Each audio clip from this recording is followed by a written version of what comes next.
오늘 오후 시간에는 이제 너희는 최상의 은사들을 열망하라, 이런 제목으로 말씀을 전하고자 합니다. 하나님께서 우리에게 영적 은사를 주신 목적이 있죠. 어떤 목적이 있는지 그런 것도 다 살펴보고자 합니다. 영이신 하나님께서는 모든 것을 다 하실 수 있으세요. 모든 것을 혼자서 다 하실 수도 있지만 하나님께서 사람들에게 필요한 일들을 사람들을 통해서 일을 하십니다. 그러면 사람들이 이제 하나님의 일을 하려면 반드시 필요한 것이 뭐냐? 그 영적 은사예요. 우리는 오늘 지난 시간에 이어서 이제 성령의 은사에 관해서 좀 상고를 해보고자 하는데, 먼저 우리가 살펴볼 것은 야고보서 1장 17절과 에베소서 4장 7절과 8절 이 두 구절을 살펴보겠습니다. 먼저 야고보서 1장 17절 한번 보십시오. 야고보서 1장 17절, 야고보서 1장 17절에 보면 모든 좋은 선물과 모든 온전한 선물이 위로부터 빛들의 아버지께로부터 내려오나니 그분께는 변화도 없고 회전하는 그림자도 없느니라. 모든 좋은 선물, 모든 온전한 선물이 하나님께로부터 온다, 아버지께로부터 온다 하는 것이고, 또 에베소서 4장 7절 한번 보십시오. 에베소서 4장 7절과 8절입니다. 그러나 우리 각자에게 그리스도의 은사의 분량대로 은혜를 주셨으니 그러므로 말씀하시기를 그가 위로 올라가실 때 사로잡힌 자를 사로잡아 갖고 사람들에게는 은사를 주셨다고 하셨느니라.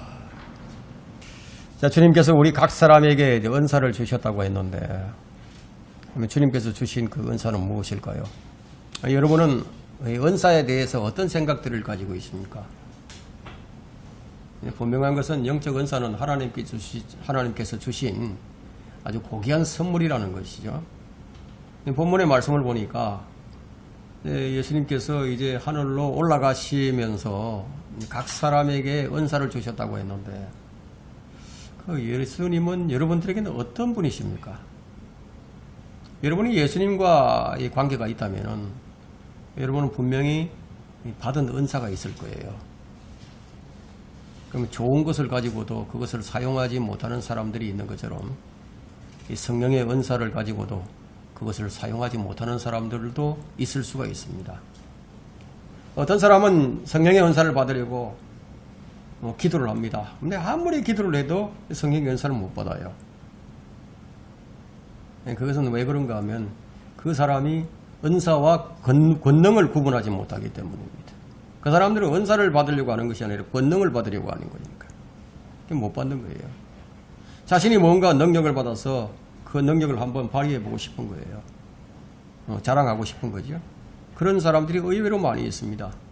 성령님께서 주시는 은사는 이 고린도 교회에 주신 것들을 우리가 살펴보면 확실하게 알 수가 있습니다. 이번 고린도전서 12장 한번 펼쳐보세요. 고린도전서 12장 7절에는 은사를 주신 목적이 기록이 되어 있습니다.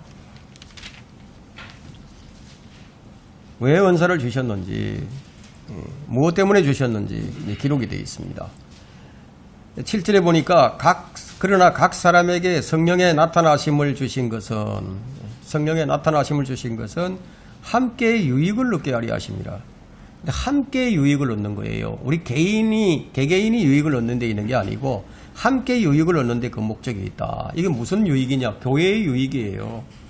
교회 공동체의 유익을 위한 것이다 하는 거예요.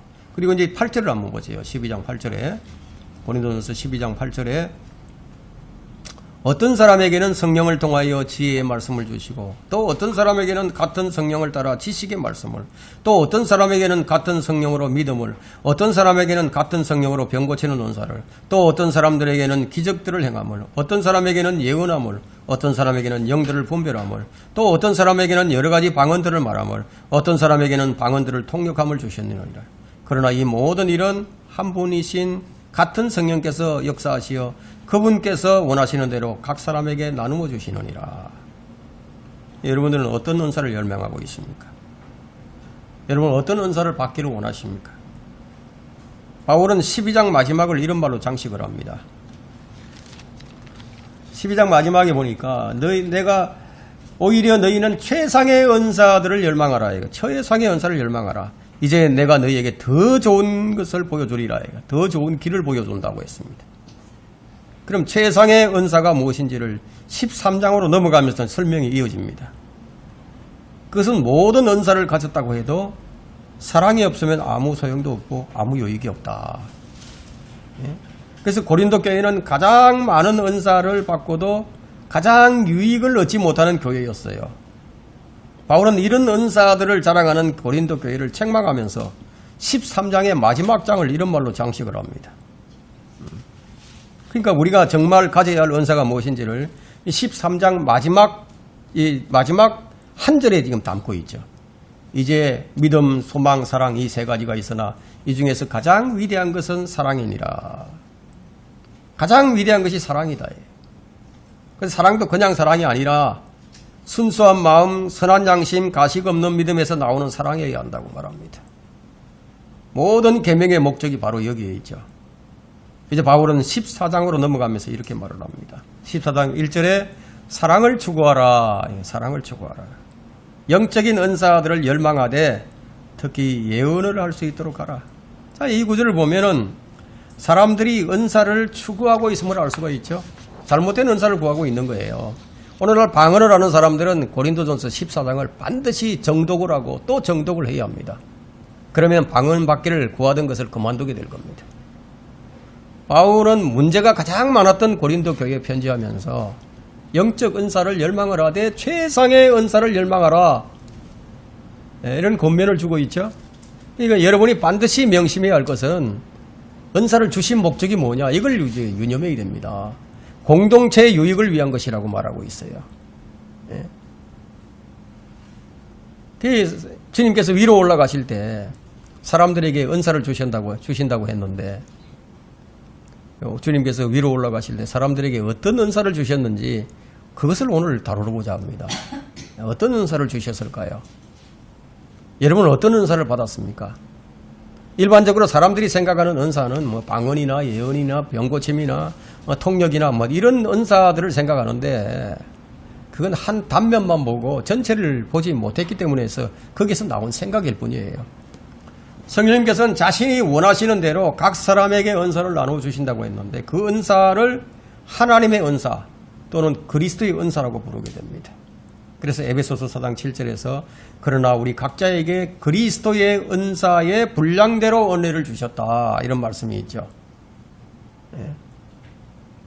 그리고 11절부터 13절까지는요. 에베소서 4장 11절부터 13절까지는 이런 말씀이 있습니다. 그가 어떤 사람은 사도로, 어떤 사람은 선지자로, 어떤 사람은 복음전도자로, 어떤 사람은 목사와 교사로 주셨으니 이는 성도들을 온전케 하며 섬기는 일을 하게 하고 그리스도의 몸을 세우게 하여 우리 모두 믿음의 하나됨과 싸움박질 하지 말라는 거예요. 믿음의 하나됨과 하나님의 아들을 아는 지식의 하나됨에 도달하게 하고 지식 자랑하지 말라는 거죠. 온전한 사람이 되어 그리스도의 충만하심의 장성한 분량에 이르게 하려 하심이라. 우리에게 은사를 주신 목적이 뭐냐? 그리스도의 몸을 세우는 데 있는 거예요. 은사를 통해서 살아계신 하나님이 증거될 수도 있기 때문에 하나님의 뜻과 하나님의 계획을 사람들에게 전달함으로써 우리가 은사들을 사용할 수가 있습니다. 그래서 하나님 주신 은사에는요, 삼위일체 하나님이 스며들어 있습니다. 성령의 선물은 하나님의 선물이죠. 그 선물이 그리스도십니다. 우리는 하나님의 은사를 통해서 삼위일체의 진리를 보게 됩니다. 지난 시간에 성령 자신이 선물이라는 말씀을 드렸는데 주님께서 우리 각 사람에게 주신 선물은 그리스도의 선물이에요. 그리스도의 선물이란 그리스도 자신이 선물이란 뜻이에요. 그리스도를 선물로 받지 못하고 그리스도께서 주시는 무엇만을 바라고 있다면 그 사람은 여전히 잃어버린 자예요. 구원받지 못한 사람이죠. 우리 여기서 방금 읽었던 에베소서 4장 7절과 8절은 시편 68편 18절을 인용한 구절입니다. 그래서 시편 68편 19절과 비교를 해보면은 주께서 높은 곳으로 오르시고 주께서 사로잡힌 자들을 잡아가셨으며 주께서는 사람들을 위해서 은사를 받으셨고 정령 거역하는 자들을 위해서도 은사들을 받으셨으니 이는 주 하나님께서 그들 가운데 거하려 하심이니라. 사도 바울은 그리스도께서 은사를 주셨다고 말하고 있어요. 반면에 이 시편 기자는 그리스도께서 은사를 받으셨다고 말씀을 합니다. 자, 우리 주님께서는 부활 성천하심으로써 하나님 아버지로부터 약속받은 성령을 보내주셨어요. 그리고 예수 그리스도는 모든 권세를 다 받으셨어요. 영광도 받으셨어요. 주님께서 사람들을 위하여 이것들을 받으셨다고 말씀하셨어요. 우리를 위해서 주님께서 은사를 받으신 거예요. 그리고 그분은 믿는 자들 가운데 거하십니다. 주님이 주시는 최대의 선물이 무엇입니까? 주님 자신이 우리 속에 거하시는 거예요. 최대의 선물이에요. 주님 주시는 그 어떤 선물보다도 더 중요한 것은 주님 자신이 우리 안에 거하시는 거예요. 주님이 계시는 사람은요, 주님이 부끄럽지가 않아요. 주님이 계시는 사람은. 그 이유가 뭐냐면 하나님의 사랑이 우리 안에 부어졌기 때문이라고 말씀합니다. 그게 부끄럽지가 않아요.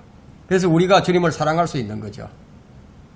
로마서 5장 5절에는 소망이 부끄럽지 않다고 했는데 구원받은 사람은 소망이 부끄럽지 않아요. 근데 부끄럽지 않게 된 이유를 말하고 있죠. 그 이유가 뭐냐? 소망이 부끄럽지 않은 것은 우리에게 주신 성령에 의하여 하나님의 사랑이 우리 마음속에 부어졌기 때문이래. 그러니까 우리가 잘나서 주님을 믿는 게 아니다는 거예요. 주님이 주신 선물에 의해서 우리가 주님을 사랑하는 겁니다. 하나님께서 성령을 통하여 주시는 그리스도는 그 어떤 보상보다도 귀해요. 주님이 친히 우리의 보상이세요. 하나님께서는 아브라함의 뭐가 되어주셨죠? 아브라함의 피난처가 되어주셨죠. 요새가 되어주셨죠. 그죠? 주님은 우리 안에 계신다. 그러면 우리는 무엇을 가진 것입니까? 모든 것을 다 가진 거예요. 주님이 친히 우리의 보상이시다. 그러면 주님의 보호하심도 귀하지만은 주님께서 친히 우리의 방패가 되시는 것이에요. 그게 더 안전하겠죠. 그죠? 이런 점에서 주님은 우리 속에 거하시면서 우리의 모든 것이 되어주시는 분이십니다. 이게 가장 큰 은혜예요. 이런 점을 알지 못하고 무슨 권능을 받기를 원하는 그런 사람들이 있어요. 어리석음을 범하지 말라는 겁니다. 야고보서 1장 17절에서는 모든 좋은 선물과 모든 온전한 선물이 위로부터 곧 빛들의 아버지께로부터 내려오나니 그분께는 변화도 없고 회전하는 그림자도 없느니라. 야고보 사도는 모든 선물이 다 아버지께로부터 내려온다고 했습니다. 성령의 은사라고 해서 우리가 성령만 강조해서는 안 되는 이유가 바로 여기 있는 거예요. 오늘 이 성령만을 외쳐대는 교회들에서 성경적 진리를 무시한 채 그냥 이 시대를 그냥 성령의 시대라고 얘기하면서 그냥 성령만을 외쳐대는 것은 하나님을 아는 지식이 없기 때문이에요. 너희는 최상의 은사들을 열망하라. 첫 번째 에베소서 4장 8절에 그러므로 말씀하시기를 그가 위로 올라가실 때 사로잡힌 자들을 사로잡아서 갖고 사람들에게는 은사를 주셨다라고 하셨느니라. 성령의 은사들은 모두 좋은 선물입니다. 악하거나 나쁜 것이 전혀 없어요. 성령의 은사는 완전합니다. 불완전하거나 부족하지도 않아요.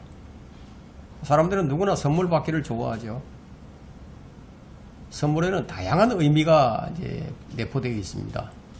때로는 이 선물이라는 것이 화해의 수단이 되기도 하고요. 또 경우에 따라서는 격려와 위로의 표시가 되기도 하고요. 또 힘을 주고 사랑을 표현하는 그런 수단이 되기도 합니다. 그 선물을 준다는 것은 나는 당신을 얻고 싶다는 이런 표현이 들어있는 거죠.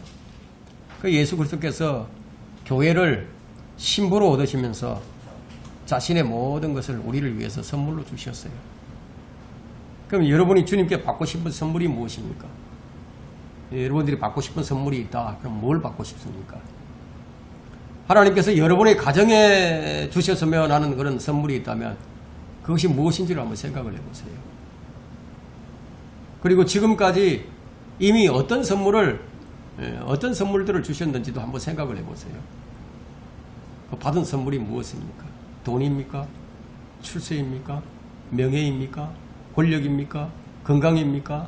장수입니까? 뭐 그런 것들이라고 하더라도 그건 비난받을 일이 아니에요.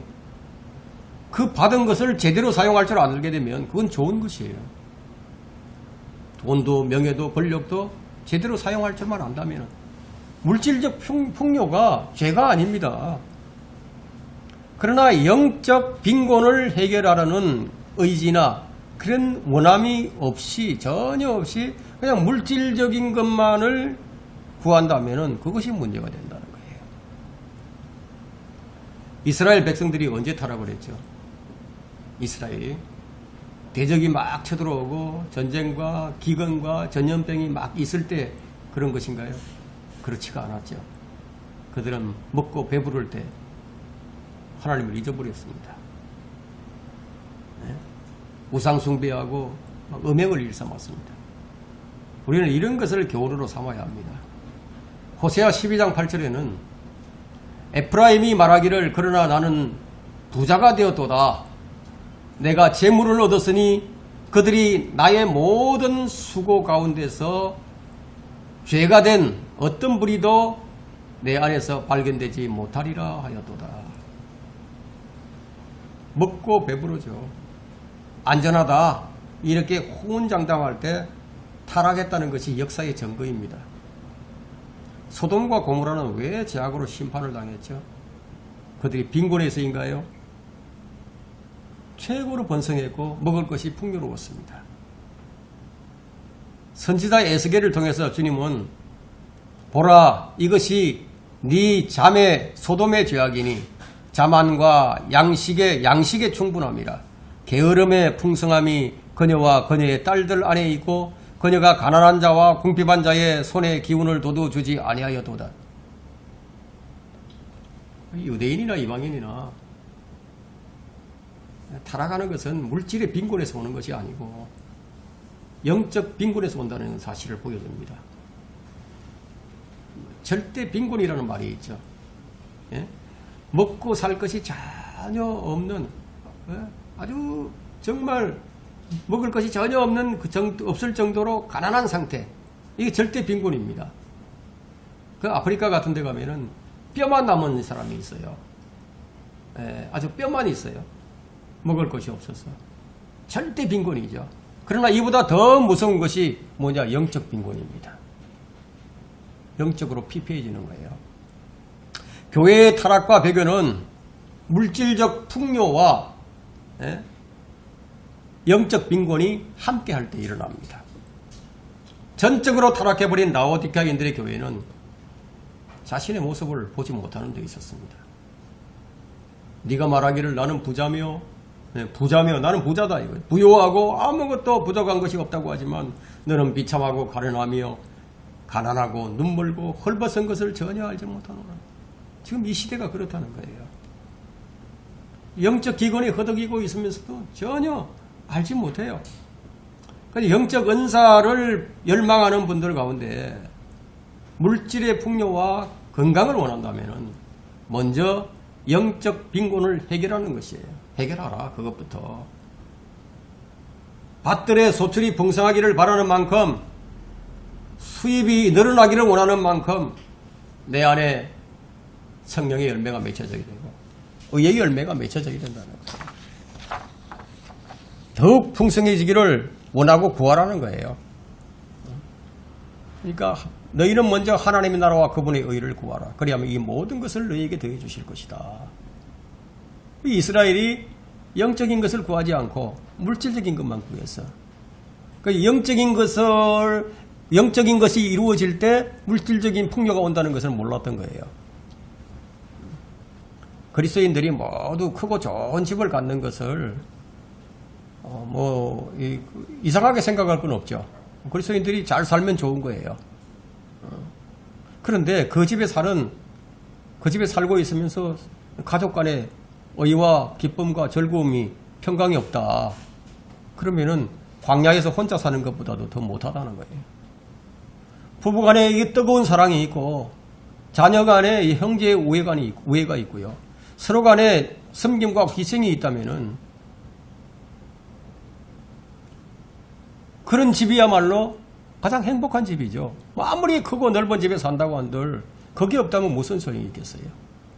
잠언에는 이런 말씀이 있습니다. 잠언 21장 9절에는 다투는 여자와 함께 넓은 집에서 사는 것보다 지붕의 한 모퉁이에서 사는 것이 훨씬 더 나았다고. 좋은 집을 구하기 전에 좋은 가정을 일구라는 것이죠. 이 진리는 모든 면에서 그대로 적용이 됩니다. 좋은 침대를 구하기 전에 단잠을 구하는 것이 더 중요하죠. 경치가 좋고 아주 넓은 좋은 집에다 비단 금침을 깔아놓은 방에서 불면증으로 잠도 못 자고 그렇게 뒹구는 것보다야 헛간에서 자더라도 단잠을 자는 것이 훨씬 더 낫다. 성령의 은사는요, 우리에게 집을 주기 전에 가정을 주고 침대를 주기 전에 잠을 주는 데 목적이 있습니다.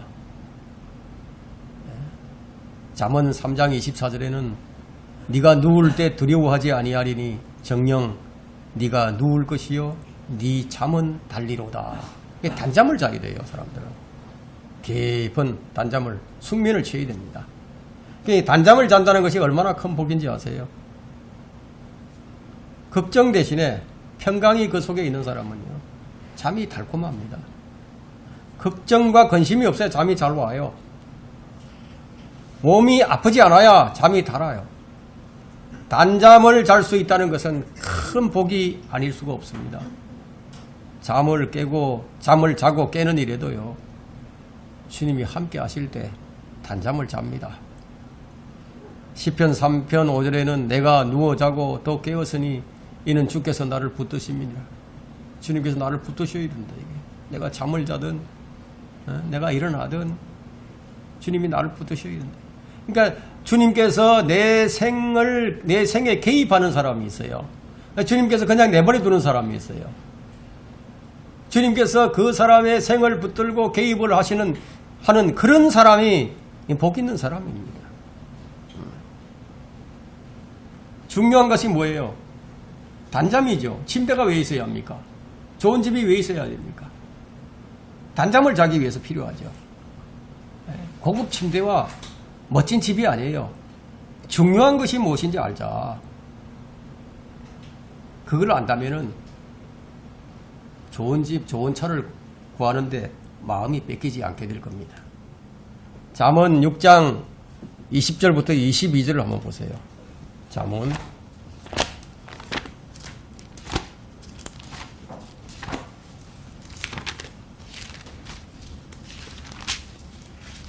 6장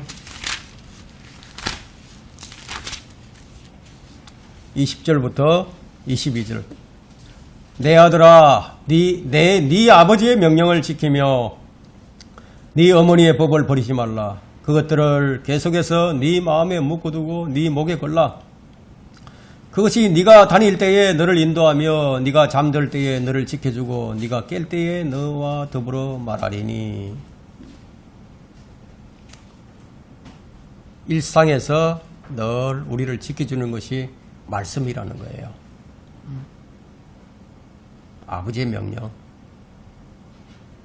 영적인 은사라고 하면은 우리가 주님이 주시는 선물이다, 이렇게 이해해야 됩니다.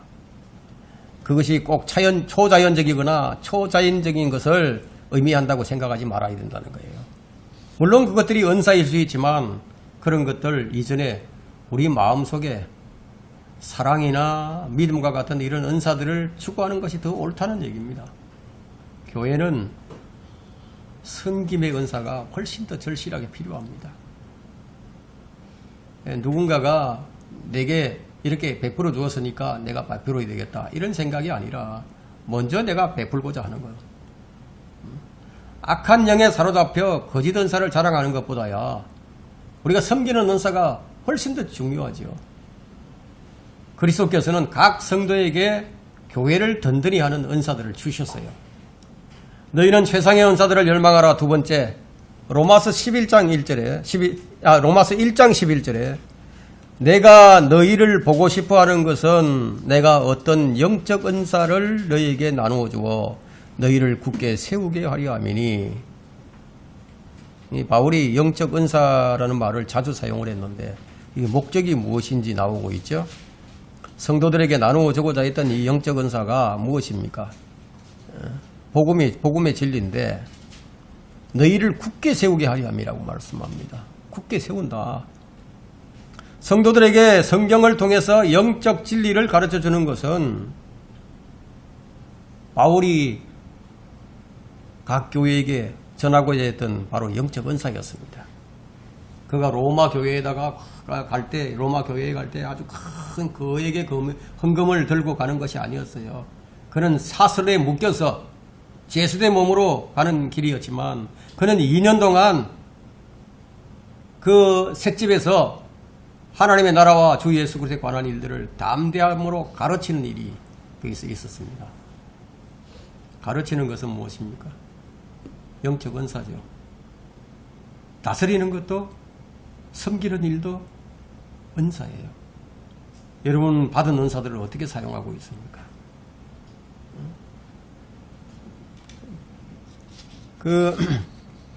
로마서 12장 6절로부터 8절에는 그러므로 우리에게 주어진 은혜에 따라 가진 은사들이 다르니, 은사들이 다르다고 말하고 있죠. 예언이면 믿음의 분량대로 하고, 섬김이면 섬기는 일로, 또 가르치는 자는 가르치는 일로, 또 권면하는 자는 권면하는 일로, 구제하는 자는 성실함으로, 지도하는 자는 권면함으로, 자비를 베푸는 자는 즐거움으로 할 것이니라. 이것이 교회에 주신 성령의 은사들입니다. 근데 여기 보니까 신유 은사나 방언은 등장하지 않고 있습니다. 섬기는 것과 주는 것도 여기 성령의 은사라는 점에 우리가 주목을 해야 됩니다. 자, 여러분이 이제 눈치가 좀 빠르시다면은 고린도전서에서 말하고 있는 은사와 로마서에서 말하고 있는 은사가 좀 다르구나 하는 것을 눈치챘을 겁니다. 고린도서시는 AD 57년에서 59년경에 쓰여졌어요. 로마서는 AD 60년부터 한 62년경에 쓰여집니다. 에베소서나 다른 서신에서는 방언이나 통역이나 이 고린도전서에서 말하고 있는 이런 성령의 은사들이 등장하지 않아요. 그럼 눈치 빠른 사람은 이미 발견했을 거예요. 바울은 죽은 자를 살리는 권능을 가지고 있었습니다. 병든 자들을 고치는 능력을 가지고 있었어요. 그런데 나중에는 디모데의 위장병도 고쳐주지 못하고, 심지어는 자기와 함께하는 동력자들 중에 아픈 자들이 있었는데 고쳐주지 못했습니다. 고린도전서에서 말하는 은사와 로마서에서 말하고 있는 은사가 다르다는 것을 깨닫지 못하면 그 사람은 고린도전서에만 묶여 있거나 아니면 사도행전에만 묶여서 성령의 권능만을 추구하게 된다는 거예요. 오늘 거의 모든 성도가 사도행전에서 말하고 있는 은사에만 꽂혀 있습니다. 어쨌든 은사의 목적은 교회를 세우고 형제들을 온전하게 하는 데 있는 거예요. 섬기는 일을 하게 하는 데 있다. 이거예요. 여기 나오는 모든 은사는 예외 없이 다 영적인 은사들입니다. 물질적이거나 육체적이거나 눈에 보이는 그런 것들이 아니죠. 그러나 그 은사들을 우리가 받아서 사용을 하게 되면 그것들은 모두 눈에 드러나 보이는 것들이 이제 되는 겁니다. 보이지 않던 것들이 보이게 된다 이거예요.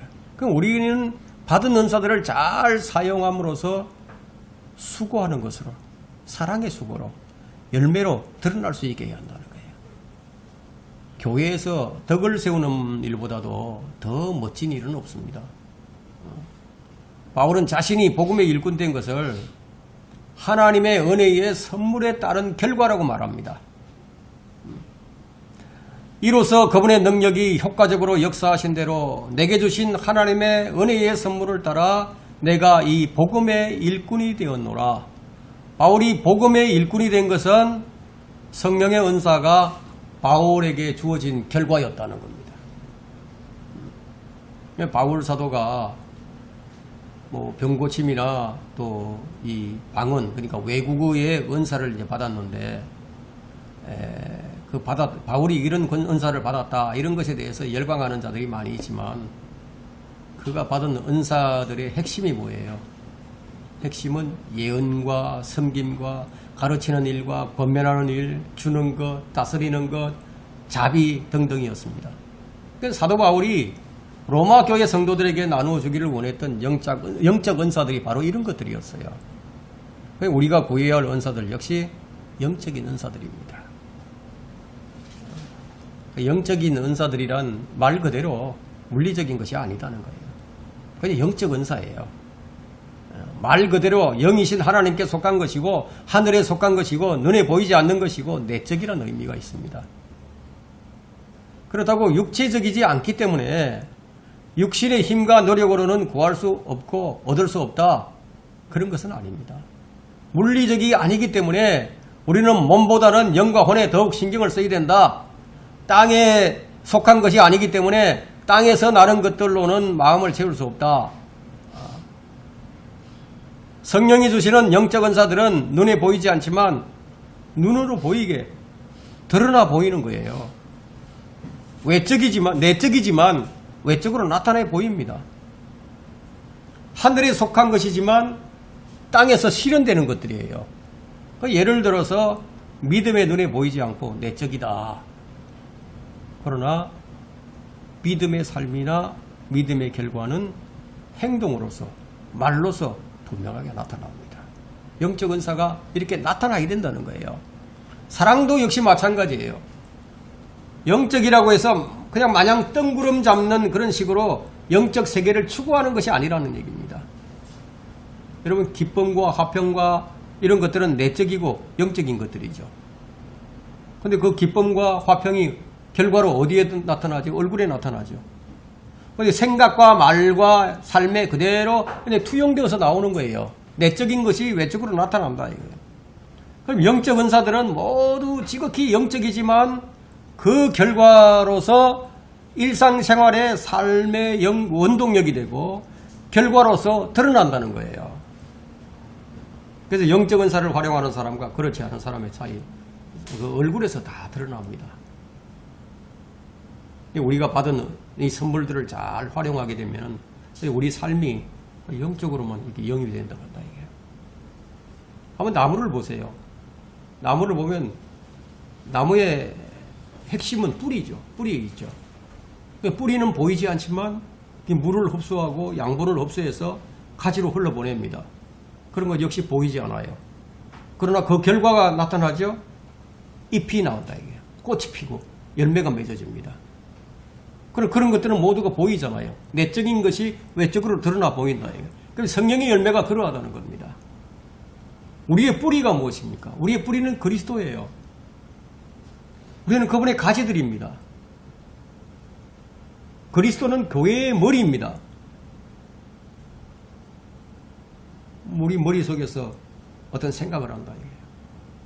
어떤 상상을 한다, 이게. 어떤 사고를 합니다. 눈에 보이지 않죠.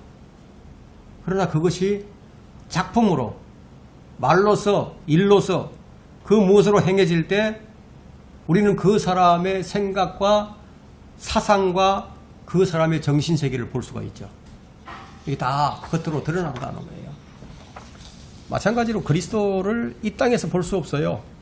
우리는 그리스도를 지금 이 땅에서 볼 수 없습니다.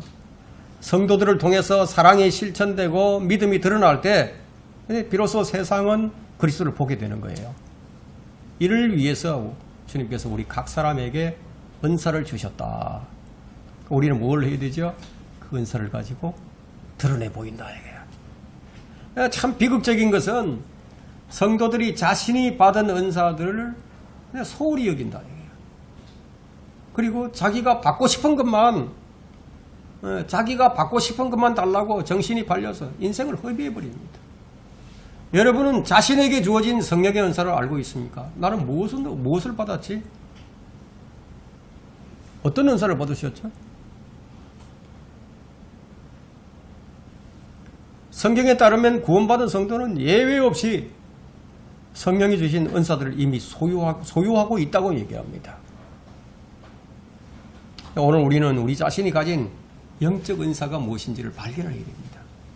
그리고 섬김의 원리를 배우고 교회를 세우는 일에 헌신을 하게 된다는 거예요. 영적인 성도라면 자신이 어떤 영적인 은사를 가졌는지 궁금하겠죠. 여러분 모두가 분명히 각자 다른 은사를 가지고 있습니다. 그래서 바울 사도가 우리에게 주신 은혜에 따라 가진 은사들이 다르니 말하면서 말합니다. 은사가 다 다르다 이거예요. 모든 사람이 모두 동일한 은사의 소유자는 아니에요. 주님께서 골고루 이렇게 다 나누어 주셔서 서로 조화를 이루게 하셨어요. 균형을 이루게 하셨죠. 그래서 교회를 세우게 하셨다. 다양한 은사들이 있으나 성령은 동일하며 다양한 봉사들이 있으나 주는 동일하며 다양한 역사들이 있으나 모든 것 안에서 모든 것을 역사하시는 하나님은 동일하니라. 고린도전서 12장 4절에서 6절에 말씀하고 있습니다. 우리는 각자가 서로가 가진 은사들을 서로 인정할 줄 알아야 됩니다.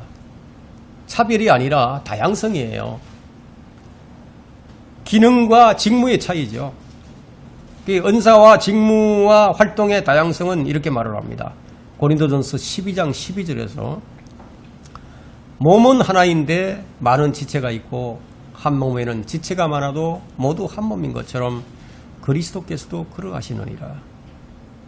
그냥 이걸 잘 모르니까 그냥 불협화음이 일어납니다.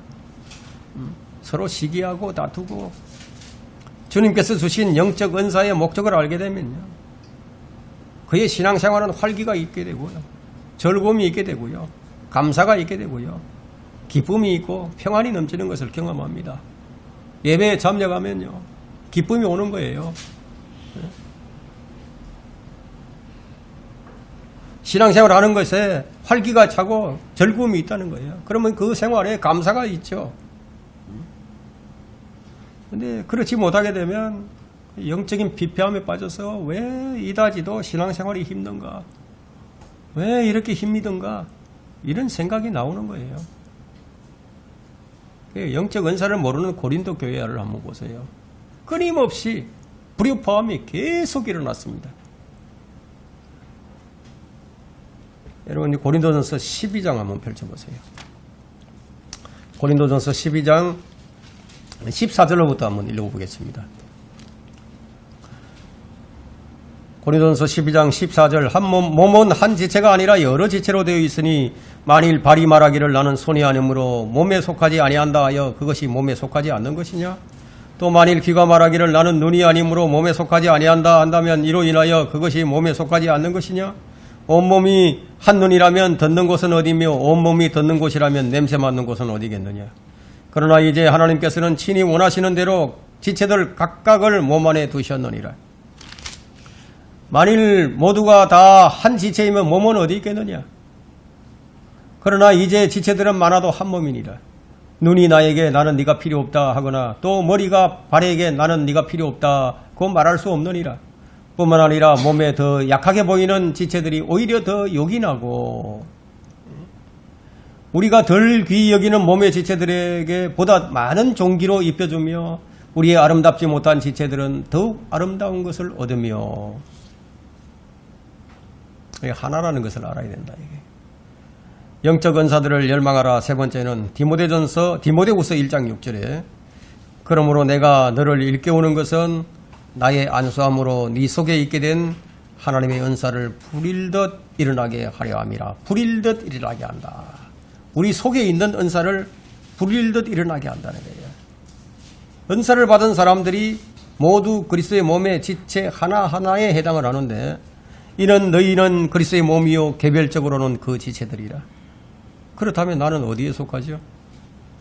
나는 어떤 지체죠? 주님은 내게 무슨 은사를 주셨죠? 그걸 찾아서 빛을 내야겠죠.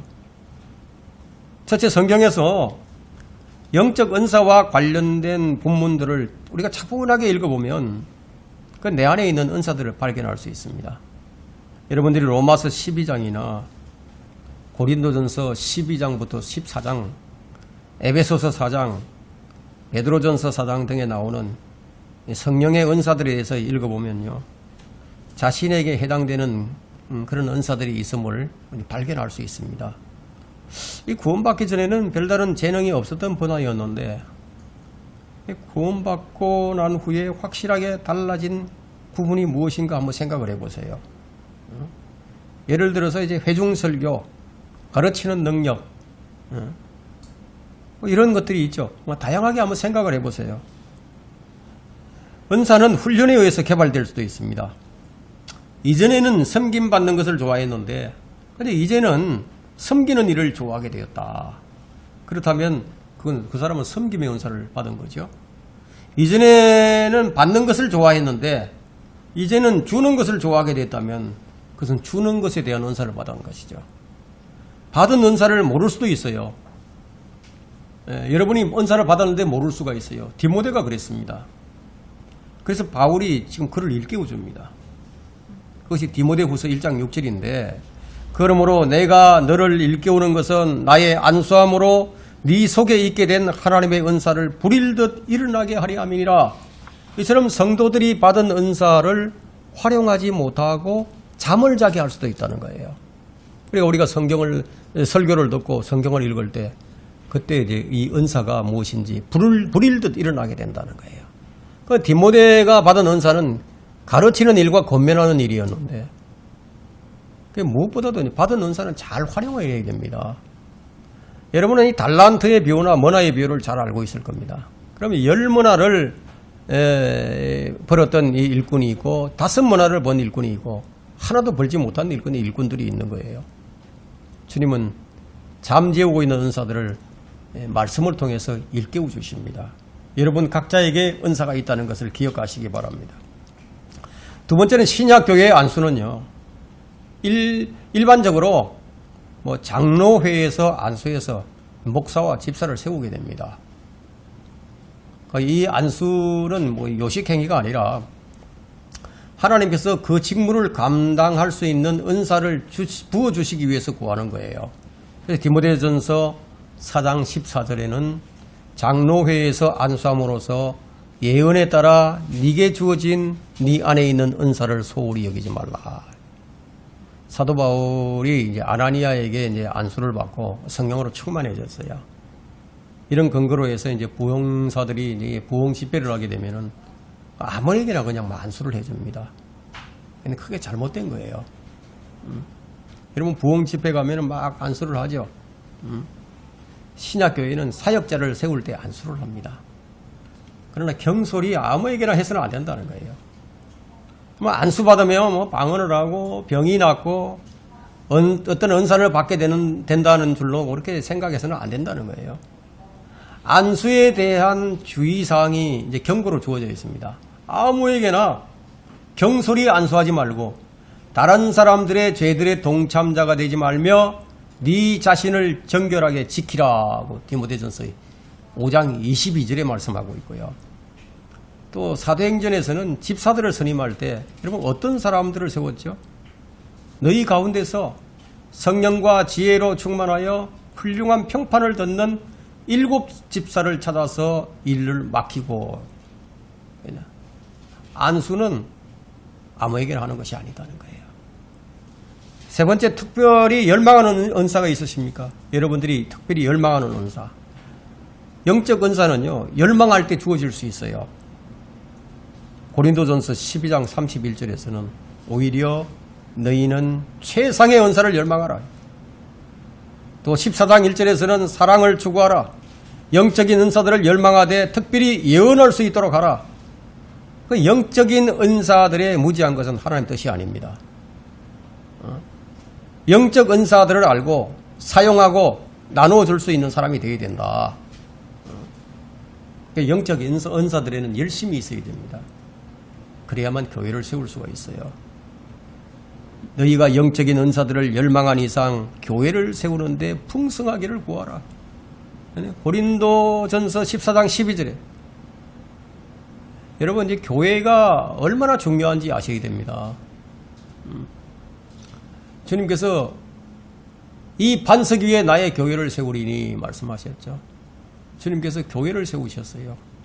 각 지역에 지역교회들을 세우셨습니다.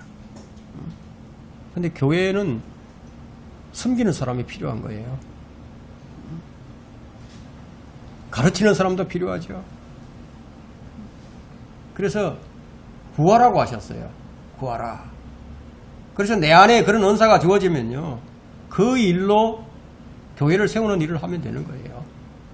여러분이 이제 열망하는 은사가 이전에는 없었는데, 그런데 언제인가부터 막 그게 드러나기 시작했다면 그게 바로 성령의 은사가 주어졌다는 겁니다. 영적인 은사는 영적 욕구에 의할 때가 많이 있어요.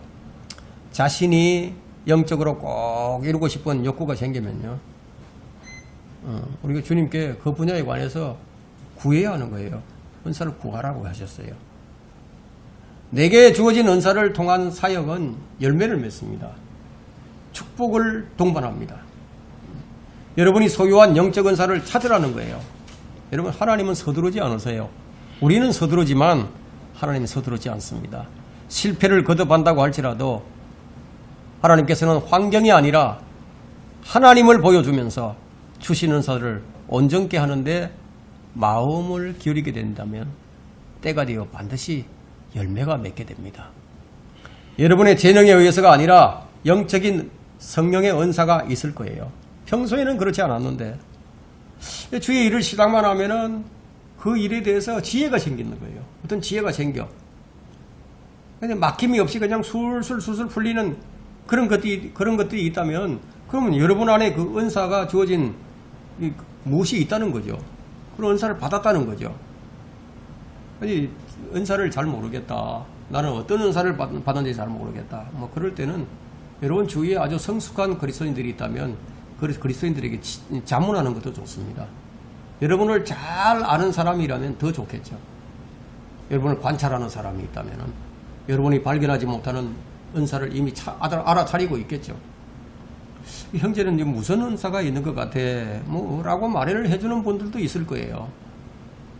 같은 말을 여러 사람들로부터 이제 반복해서 좀 듣게 된다면요, 자신 안의 은사를 다시 한번 생각해 보라는 겁니다.